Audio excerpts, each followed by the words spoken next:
how to seductively man up in a strained relationship, plus one major pitfall to avoid. We're going to cover these different bullet points as we go through this call. We're going to start with game. What is it, and should you use it? We're going to look at leadership through body awareness. We're going to talk about the instant solution to the times when you are not feeling confident. We're going to discuss fake it till you make it versus owning your shortcomings. How to grow your confidence from the inside out. That is something that sets our work apart here at Good Guys to Great Men from a lot of other coaches and a lot of other courses out there, is we don't give you tactics. We teach you how to build it from within. But before we throw the baby out with the bathwater, game, what is it and should you use it? So game, it's your edginess that attracts and seduces a lover. There's something about you that she liked and something about her that you liked. It set you apart. It felt mysterious. It gave you that little something that made you interesting. So there's two types of game. So there's outside game and there's inside game. You can see the picture of this man right here to clearly illustrate that one is coming from within and one is outside you. So outside game is driven by those things outside of us. And inside game is driven by those things that are inside of us. So Mark is going to talk more about inside game later on in this call. Right now, let's discuss outside game. I want you guys to meet this man right here. His name's Mystery. He is one of the most successful pickup artists of our time.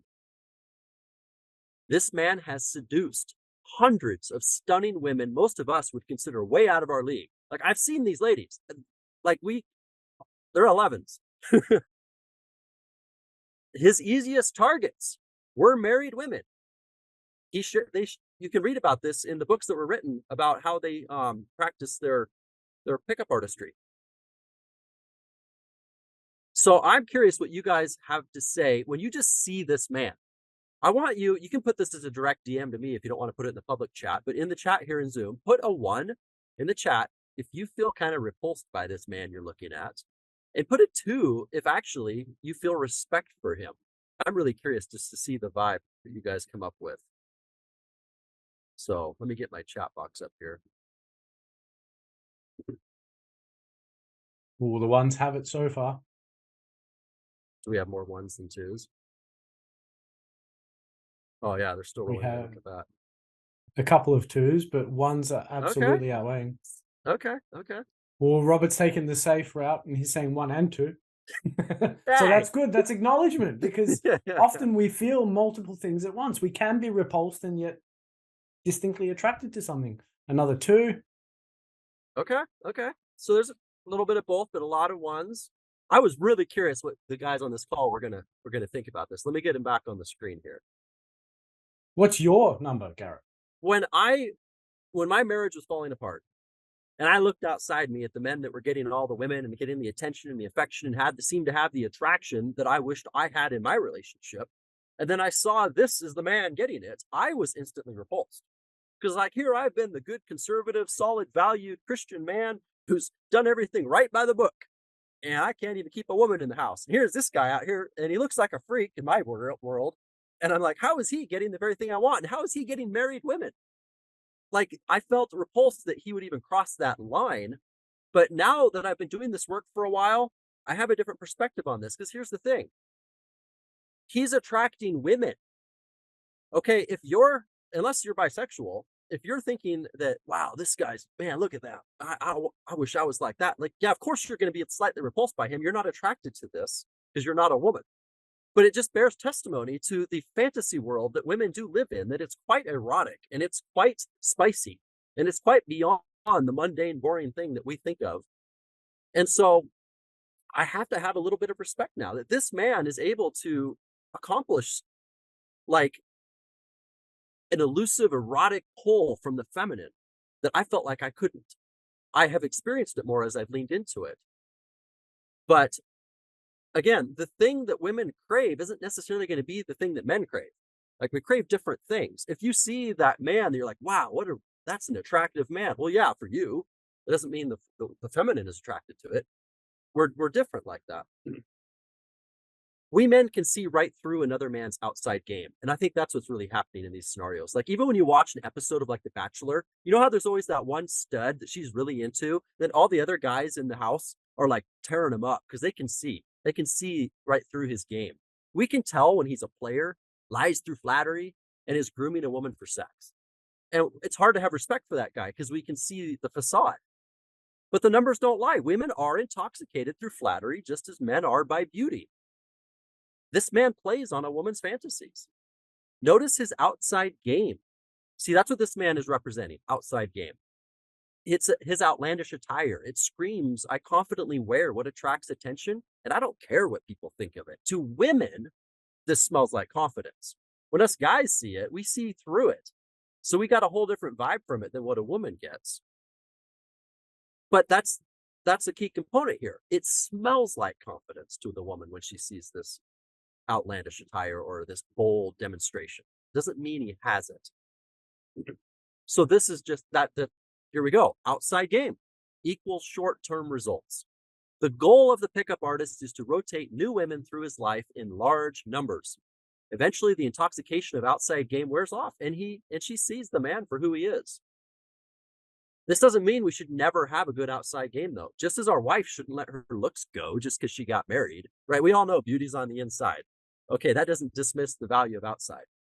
So that's how we want to look at outside game. So go back to this point, though. But remember, outside game brings a woman into our life. Inside game keeps her there. Because I discovered this in the dating world. I came into the dating world heavily armed with strong inside game. I went a long time with no dates. And then I went a long time with able to get dates, but I always landed in the friend zone. And then I would get a relationships. I just was really struggling on bringing women into my life. And that's where outside game really has everything. Like, that is the initial thing you have to demonstrate when you first meet a woman to get her into your world. If you want to keep her there, though, you need the inside game. Now, I just am going to share this just because I think it's fascinating. Here's how most men are going to score women when just seeing them from the outside, right? We've never met her. We don't know what she's like. We just see her across the room. We kind of got a 1 to 10 numbering system. We're like, oh, yeah, she's totally like a 6. That's a 10. Every now and then there's the elusive 11, though. We talk about her. So that's kind of how we think. In the male brain, we scan a woman's appearance. And when we see things we do like, she gets points. Like, we see her, we're like, oh, wow, she's got some nice curves. Oh, that hair is beautiful. Oh, did you hear her voice? We're looking for things that we like. And when we do see them, boom, she's moving up in that number. So here's how women score men. Also, if a number system was to be used, it is not a 1 to 10 situation. It is a 1 to 100 situation here. Okay? Also, in the woman's brain, she scans a man's appearance, not looking for what she does like. She's scanning for what she doesn't like. And he's losing points as she finds those things. It's funny, just listen to women go through like a dating profile or pictures of people, and they're going to look at it and be like, oh, wow, look at, he's standing by a dumpster. Man, he probably lives in that shit side of town. Or why can't he at least, blur out his background? You can see back there the toys aren't picked up. This guy probably doesn't have a clean house. Like, they're looking for what they don't want. When I'm coaching guys on dating and you're building your profile picture, we want to clear out the background as much as possible, have you be the primary focus, have some color. Like, we're strategically placing you in the woman's brain where there isn't a lot to see that she doesn't like. You want to minimize it. Thankfully, it takes a lot for her to find zero attraction to your outside game. Like, let's say you're a man with bad breath, you're going to lose 2 points. You got a soft jawline, you're going to lose 3 points. You're short, you lost 4 points. You got bad teeth, you lost 5 points. You're bad at conversations, you lose 3 points. But even with all that shit, you're still going to be an 83 out of 100. Now, the reason I'm bringing this out is a lot of people, influencers, coaches, packages, they're trying to tell you, go to the gym, get ripped, level up, and then the chicks are going to want you, the ladies are going to want you. Yeah, that might gain you 5 points. So even if you go to the gym and become a stud, it might only save you 5 points on that deduction process she does. The woman is going to look at a whole range of things about you when she decides if you're an attractive man or not. And thank God for this. This is why you can see kind of an overweight dad bod of a man walking down the street with this just smoke show of a woman next to him. And you're like, why would she choose him? It's that 1 to 100 system. I wanted to also bring up the fact that younger women's response to our outside game versus older women is completely different. Most younger women mistakenly think a man's confidence is proportional to his competence. Okay, especially ages like 15 to 24. Very young women are going to just be madly in love with the confidence, thinking it's bringing around competence. Look at who was Elvis Presley's biggest fans? It was teenage girls. It wasn't 40-year-old women. I mean, sure, there's a spectrum there, but majority of younger ladies were attracted to him. We men aren't fooled. When a man puts on a front, we can tell he's an idiot trying to be smart. The flattery doesn't work on us. We can see it through another man's bullshit. Many young women married idiots, assuming his rebel attitude meant he was a competent man. Older women are wiser to this. They won't be fooled by a man's act. She can sense if our outside game is all for show or if it's supported by a strong inside game. Competence is really what she wanted all along. She was a little delusional in her younger years on that competence doesn't look like what she thought it was going to look like. Us guys are guilty of being fooled too. Look at how many men are with a terrible woman just because she's so pretty. We assumed the outside beauty meant she was a good woman. And women can see right through that. They aren't fooled by a woman's looks like men are. And I had to add this, I guess our mom's opinion of her girlfriend was right all along. I remember the one girl talking to my mom and, she was a pretty respectable lady. And I was like, but she's not very hot, Mom. And then this other chick was, oh, wow, this other lady was beautiful. And, oh, she's going to be an amazing wife. And my mom was trying to communicate to me. She's like, no, that other girl is actually going to make a way better wife. And I was like, no, she's not even that attractive. Like, us guys are just easily fueled by the looks. So both male and female, we got our tripping points. So the big question, should you leverage outside game in a strained relationship? I mentioned earlier how it's a necessity to know and have good outside game to bring new ladies into your life. But here we are in a strained relationship. What do we do? I say yes if the outside game makes you feel better about yourself. So it's not for her. Just don't expect it to change your points with her much. If you're doing it to get something, it's going to backfire. But a lot of the stuff I'm about to share with you, it's outside game, but it's general practice just to be a man who feels good about himself too. So there's a lot to be gained for yourself. And she's had years to pick you apart. You're not going to be pulling out any new ploys or magic tricks to convince her otherwise. She knows who you really are. So on the outside game note, there's that leadership through body awareness. In a little bit, Mark is going to drop some mindset shifts about internalizing this and using your body awareness in a different way than what I'm about to share, because what I'm about to share is very much just outside of game. When we're aware of what our body language is communicating, we can be more deliberate in leading the vibe in the room. So outside game through body awareness, stand tall. Head high, shoulders back, chest out. We exude power when we don't constrict the energy flow in our body. The opposite of being masculine is to be small and constricted. And you're not in your confident body or energy when you're slouched and you're hanging your head and you're slumped. And I added in here, don't even do that when you're alone. When you're sitting in the shower and you're thinking through thoughts that don't feel good, thoughts like, my marriage sucks. Man, I miss my wife. I can't believe I'm in this situation. Our head's getting lower and lower. We're bent over. We are constricting the energy flow in our body. We will manifest poor health, bad feelings, and a low vibe because we're not positioning the machine for success. I know how incredibly difficult it is when you're feeling really down about something to make yourself sit straight, take a deep breath, to keep your head high and keep your chest out. But if you're not holding the machine in the right place to conduct what you want, it can't conduct. So just like look up. Depression sets in when we've been looking down too much. Whenever I'm in my travel trailer, when I'm in the shower, there's a skylight above it, and if I crack it open, I can see up to the sunshine. I can't tell you how many mornings I've taken a shower in there, and maybe I was like, "Man, there's a lot to do today. I slept like crap. Oh, I'm stressed out about this thing." And then I look up for a minute and I see how blue that sky is and I see the sun, and then I forget how shitty I felt. Funny how that works. So spread yourself out and take up the space that's yours to own. A confident person is not constricted. See how this guy's just enjoying space that is his. This one has been very powerful for me. And if any of you have worked with Jeff Allen or know him through the Good Guys to Great Men, this was powerful for him too. Women largely respond to the look on our face, not our words. Some of us have angry eyebrows. So when we think we're just looking curious, we actually look pissed off. We need to relax our face. See the guy on the left here? He looks almost angry, but he's probably just genuinely trying to figure out what's happening in front of him in that moment. So when we're standing there thinking we're showing our wife our presence and our curiosity and our interest, but what she sees is a furrowed eyebrow and a tense face, she's going to respond to you as if you said something tense, as if you just threw something at her that was judging. And we're, as a man, going to be very confused when she reacts to us like that. We don't even know why she's reacting like that, but we've kind of led her there by our body. So just notice, look in the mirror and see how you look when you have your relaxed face.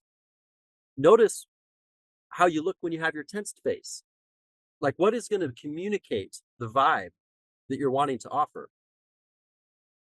When we cross our arms, it communicates emotional unavailability. If you want to be receptive towards feminine, whether you're enjoying a beautiful mountain scenery, or you're taking in the essence of a beautiful woman, or you're engaging in a deep emotional conversation, you need to open yourself to it.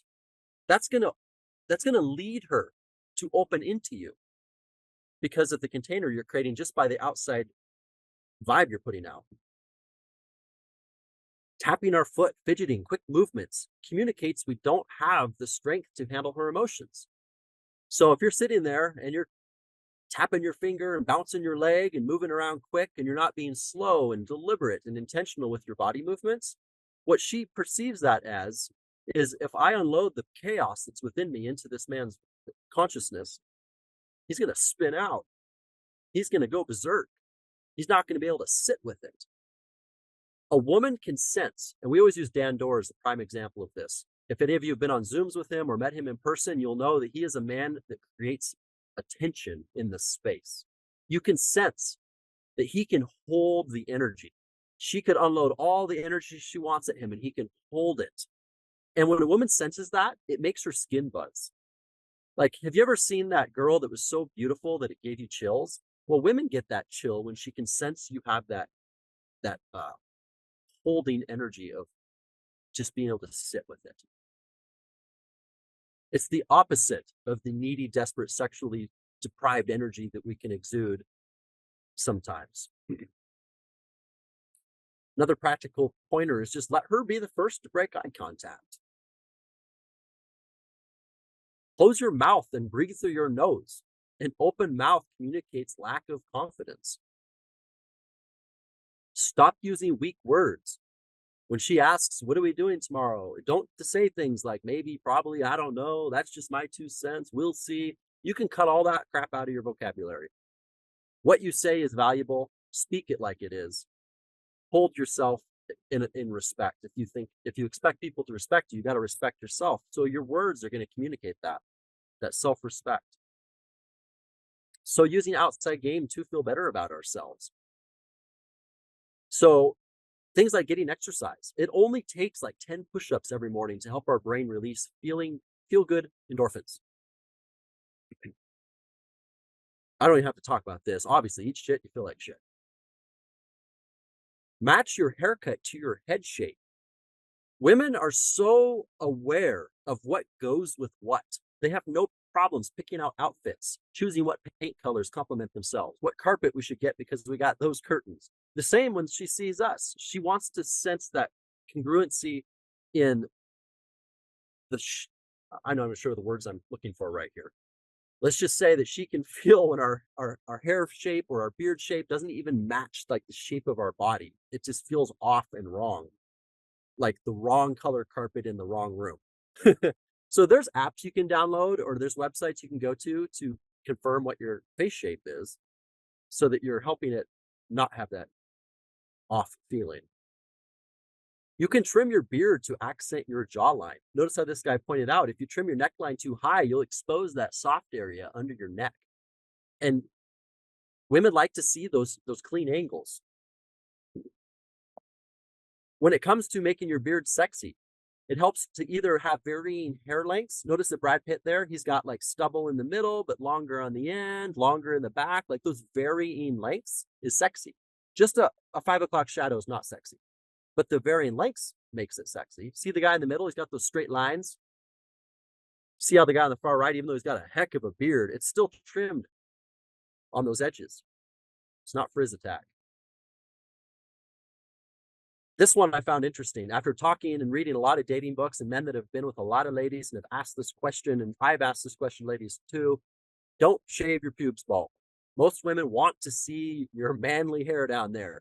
They're cool with your balls being shaved though, but not much more than that. So just to bring clarity to that topic, get that hair out of your ears. On your eyebrows, push a comb through it and trim off anything that pokes through it. So again, these are not things that are going to save your marriage, but you're going to feel better about yourself when you see yourself in the mirror and you're like, damn, that's a clean looking, sexy guy. Like this is about your own sense of pride. Like if we have a car we really like, we're going to keep it clean. We're going to keep it waxed. We're going to keep the oil changed in it. It's going to look good.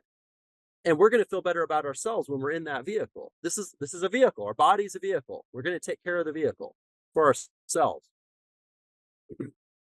Dress well for your age. Wearing that what the younger crowd wears screams midlife crisis. If you're over 35, I highly recommend you should be using retinol under eye cream every morning and night and a separate retinol face cream. This will literally keep you looking 10 years younger as you age. I started doing this practice about a year ago.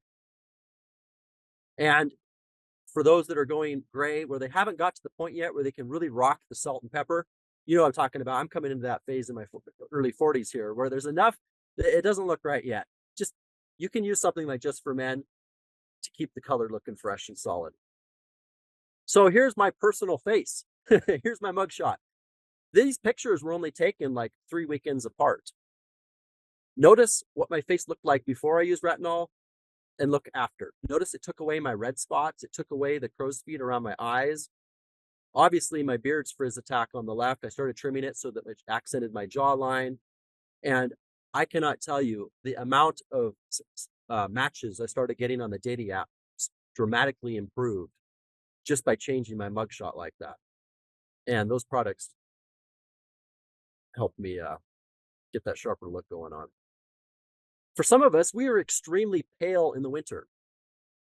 It communicates weakness when you've got this pasty, paly guy. In the winter, you can use these towelettes. I use them occasionally to keep you from looking all pale and sickly. Like you can see that example below. I wish I had one of me. It's similar though. Don't go overkill. You'll look like a carrot. Just like once a month, just a quick wipe will make a huge difference so that when you see yourself in the mirror, you don't go, wow, that guy looks like he's dying. No, you look vibrant and healthy. This is just the tip of the iceberg when it comes to outside games. There's entire books and courses and people dedicated to improving what's going on outside them. I didn't want to spend a lot of time on this call because that's not what Good Guys to Great Men is all about. We're about internal transformation, but we still want to be aware, right, of how we look on the outside. Men have spent years perfecting speech patterns, hand positionings, NLP anchoring, all these things to mesmerize and enchant other people. It's all outside game. The rule of thumb, though, is if it makes you feel better, then include it in your routine. I love this picture. I don't remember where I got it, somewhere on the internet. Nature's kind to women, time is kind to men. We do age like fine wine. Look at Hugh Jackman here versus his early 20s until his, well, I don't know how old he is, he's 50s or 60s by the far right. He's just getting sexier. It's epic being a guy. It just keeps getting better. Think of outside game like warm sunshine. And it's so easy to feel good from the outside in when warm sunbeams hit our face. But what about days when the sun doesn't shine?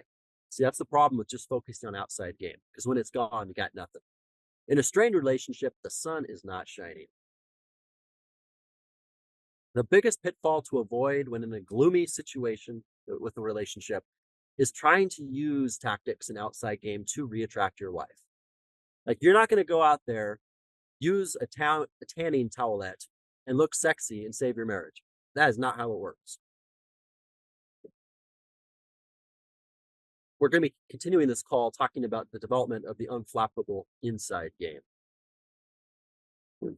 So for those of you that are not aware, we're coming into the last week where Mark and I will be accepting registration into the Married Man's Vital Formula to Masculine Confidence course. This is an inside game course. This is where we teach you how to have massive amounts of internal source energy, source vibe, source masculinity that flows out, so that when the sunshine is not there to warm your face, you can warm it from the inside out. I'm going to paste a link in the chat right now, because if anybody's interested in getting in on this, you'll need to follow that link to our landing page. Next weekend, we're running our first session, and if you're going to join, you really do need at least a week to get the homework complete. So don't put this off to the last minute thinking that's a good idea. Okay, let me make sure I give this to everyone. I'm just about done yabbering here.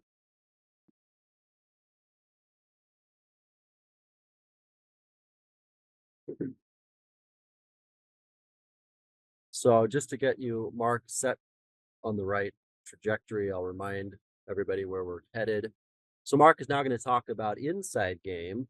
So he's going to look at like the instant solution to times when you're not feeling confident.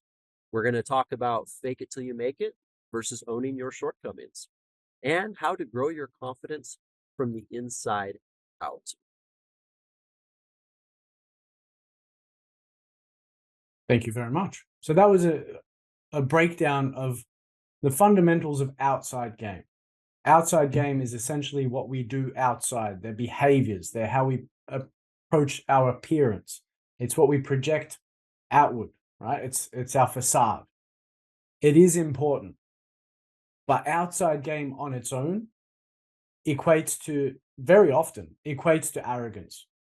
All right, it comes across as cockiness. It comes across as vain, because if you're only focusing on how you look and only focusing on these outside aspects of yourself, you're missing the core thing, which is inside. Because outside, everything changes, right? We get older, we put on weight, we change, we get wrinkly, we go gray, things like that.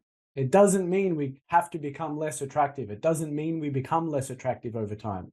It's just one part of the formula to maintaining your masculine strength.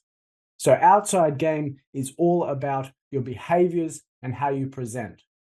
Inside game is your motivations and your intention and how you understand yourself and your place in the world. So outside game on its own, you can master outside game, but without inside game, it's arrogance. It comes across as cockiness, and we've all met those guys.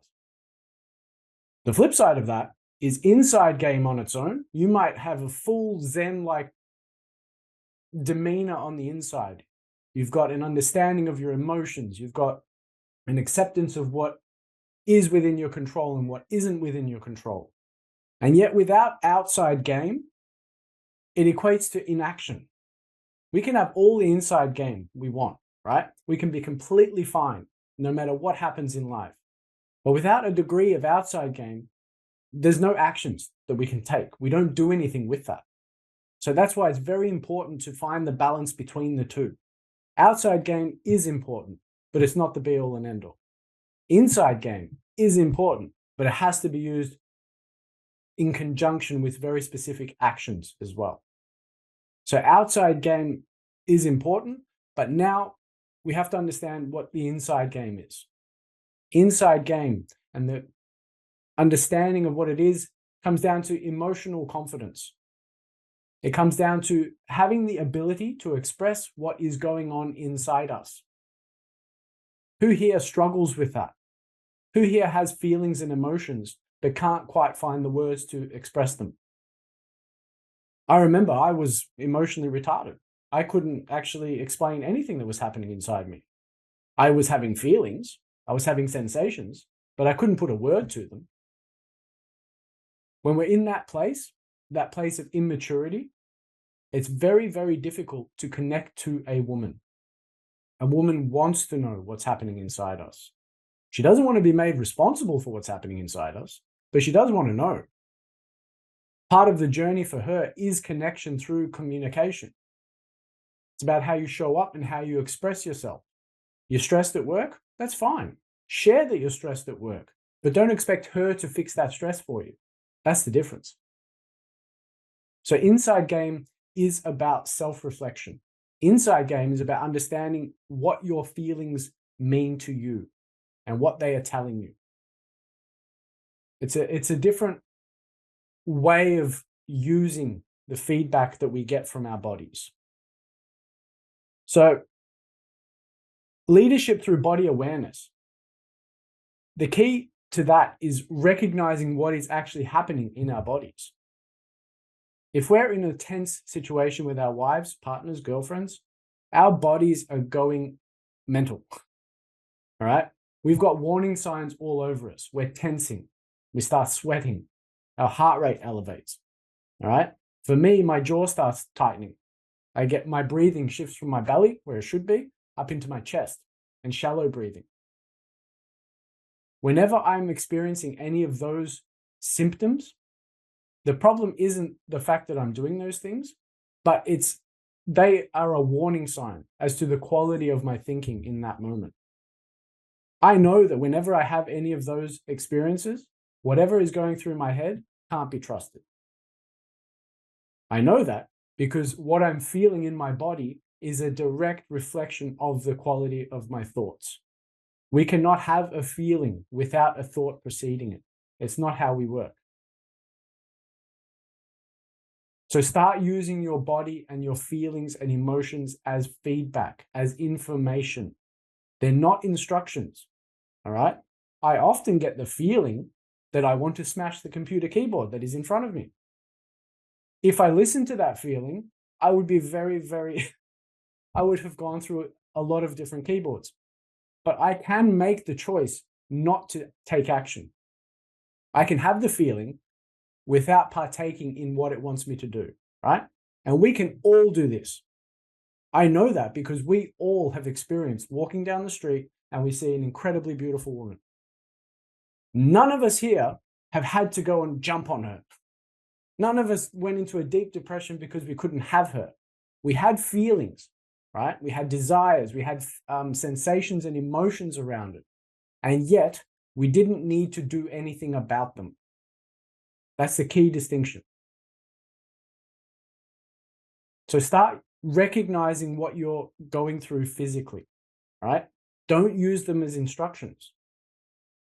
Use it as information. Become a scientist, collect data. So the question becomes, well, how do we act? How do we know what to do? Well, that comes down to our values. We have to get crystal clear on what they are. We refer to them as our nuts, which is an acronym for non-negotiable, unalterable terms. And that refers to a very powerful book called Hold On to Your Nuts by Wayne Levine, which is the first book we get every guy that we work with to read. You have to know the type of man that you want to be. You have to be clear on what your values are. Because if you have a value that says, I'm not going to punch a wall, then it doesn't matter if you have the feeling that tells you to do it. Your value trumps your feeling. And we as masculine men do have a little bit of a superpower because we can park our feelings. We can put them aside. This is why we tend to go to war. This is why we're the ones cleaning skyscraper windows.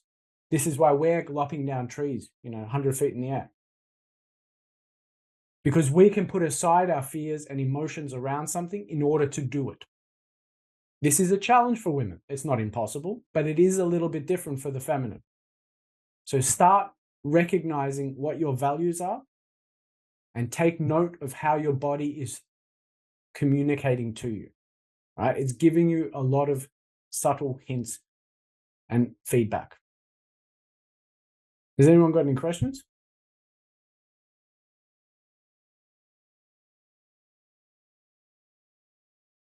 So leadership through body awareness is leadership of ourselves. If I'm getting tense and my breathing is shifted from my belly up into my chest, my jaw's tightening, my ears are hot, I know that I need to be on red alert and not do anything stupid. I know that whatever's going through my head can't be trusted. And I might need to park it and come back to it later. That's self-control. I'm leading the communication and leading the relationship by determining that I'm not taking part of this right now, right? This is leadership. It's not manipulation. It's not coercion. It's control. It's self-control of yourself. There's nothing more attractive to a woman than a man who is in control of himself. And that ties into the outside game, because a man who looks after himself, who shaves, wears appropriate clothing, things like that, he takes pride in himself. He looks after himself. She's not going to have to go out and buy shirts for him every few months. He's quite capable of dressing himself. Not only that, it's an expression of yourself and what you do enjoy. She may not like all your shirts, but fuck it, you do. That's more important. So leadership begins with you, all right? Doesn't matter if she doesn't agree. Doesn't matter if she doesn't follow. You need to begin by leading yourself first. The next step is understanding the difference between fake it till you make it and being honest about your shortcomings. We've all heard the phrase, fake it till you make it. And in the beginning, it can be helpful. But if we're relying on that, if we rely on that false outside game, we will get caught out. All right? You can fake it till you make it in the beginning, but you need to do the practice and do the work to get better at something. It's incredibly important to understand that, because women are incredibly adept at sniffing out bullshit. So we can fake it till we make it, or we can continually fake it, but eventually we will get caught. And when we do get caught, we drop a ton of rungs on that ladder of respect that a woman might have for us, because we've lied to her. Not only that, we weren't confident enough to express where we are actually at. It takes more strength and courage to say, you know what, I don't know how to fucking do that, versus, yeah, I'll do it, and then fucking it up. And we've all been there, because we all have experienced the idea that a man should know how to do everything. I remember I was 30 before I realized, fuck, my dad doesn't know everything. I thought he knew everything. I could ask a question. Oh, why does that tree grow like that?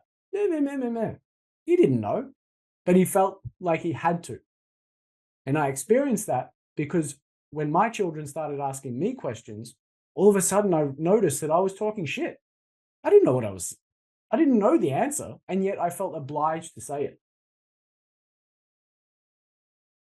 That does not create connection. That does not create an honest expression of who I am. Now, if my children ask a question and I don't know the answer, I will say, I don't know the answer. Let's go find out.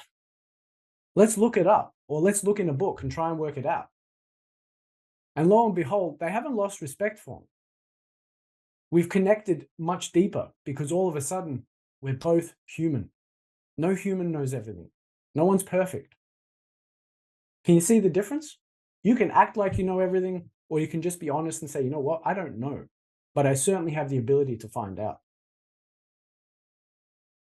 It's really important. You see, you can choose to have the feeling that you're faking it, and you can say, oh, I'm a fraud. I'm an imposter, imposter syndrome and all that stuff. Or you can believe, and it's genuinely true, just as the other one is, if you believe it, that you are working towards becoming confident. You are practicing something, right? You're doing it in order to get better at it. That's the fundamental truth of confidence. Nobody starts doing anything confidently, all right? A child isn't confident walking, and yet after hundreds of tumbles and everything else, they become confident. None of us were confident the first time we went to start our first job. We're nervous as hell. And yet, the more you do it, the more confident you become. The problem arises when we fall into the trap of thinking we need to be confident in order to do something. It's backwards. You become confident when you do it. You just have to go through the uncomfortable feelings that come with it. And you get to decide what those uncomfortable feelings mean. They can mean, no, don't do it. You can't do this. You're a failure. You'll never achieve what you want to achieve. Or they can mean, well, this is the first step in becoming good at what I wanted to do. The meaning that you give it is entirely up to you. So in the beginning, you are going to feel like you're faking. And in the beginning, to be honest, I was faking. But over time, the more you do it, you become more confident, and then it becomes a genuine thing. That's the difference. So if you're using fake it till you make it, or the idea of faking it till you make it, in order to at least get the ball rolling, there's nothing wrong with that. But don't rely on it. If you're using it to just convince yourself to be able to try something or get started, that's fine. But don't rely on it. You can't keep faking it. You will get caught out. And not only that, it feels shit when we fake it. We've all done it.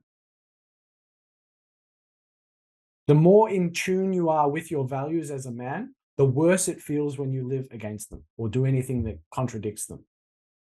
Garrett and I have many stories about where we've gone against our nuts or our values, and within 5 minutes, we're either feeling queasy or we've got that tension or something's not right in our bodies.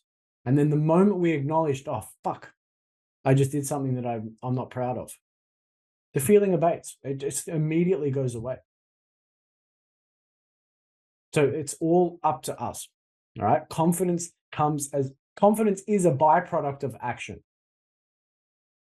You can't wait to be confident in order to do something. You will be waiting forever. You know, Mark, I have an example that a man could take action on at this stage of conversation that we're at. As far as we're shifting into that inside, where maybe we haven't been operating for a while, and it's not clear in there yet, and we don't know how to come from the inside out. A practical way is start noticing how often you seek other people's perspective to have a perspective. Like, do we walk in and go, hey guys, this shirt look good on me? Hey, what color do you think we should put in the bedroom? What do you think we should get for this weekend when we go camping? Stop seeking other people's perspective to validate what you're going to decide. Just decide. You get to decide. You have a brain. They have a brain. There's no difference really. Just pick a direction. It feels weird. That's one of the things where, like I said, we can set ourselves up for success. It feels like a muscle we've never used. Like, shouldn't I ask somebody, what if this looks stupid? Who cares? Who cares if they think it looks stupid? If you don't think it looks stupid, roll with it. But a man with no internal security, he can't do that. He's going to always be, what do you think I should tell her? Do you think we should give her a gift for her birthday? Hey, what do you think? Like, we're seeking all this outside confirmation, where the answer is to have confirmation. Yeah. And you bring up another good point, which is a lot of guys that are faking it till they make it, or in the beginning stages, or they're just not sure who they are. They have this misunderstanding or this belief that they have to have an opinion. A man who is confident and knows who he is, if he doesn't have an opinion on a matter, he can state it. He doesn't feel pressure to say yes or no. He doesn't feel pressure, whether he wants to vote one way or another. It's all about genuine, honest self-expression, right? Wherever you're at. But as Patrick mentioned, it does involve self-reflection to get to that point where things can happen outside of you without it affecting you on the inside. And the interesting thing is, when we're operating from the inside out, right, and we project that calm confidence from the inside out, outside gain comes naturally as well, all right? We no longer feel like we're faking it till we make it. All of a sudden, we're just being, and we're being ourselves, and people can either like it or not, which is essentially a confident man. A confident man doesn't give a fuck what people think about him. Confident man doesn't stand in front of a mirror going, I am confident. I am confident. He's not giving himself affirmations. He just feels confident. And as I mentioned, I see Alex mention the book Confidence by Barbara DeAngelis does go through the different types of confidence that we experience. There's emotional confidence, behavioral confidence, and spiritual confidence. We're all essentially masters of behavioral confidence, right? Most men don't struggle with that.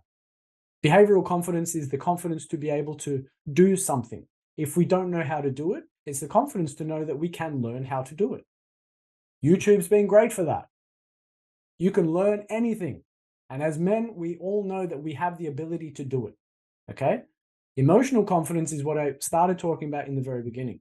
The ability to express ourselves and explain and vocalize what we are experiencing on the inside.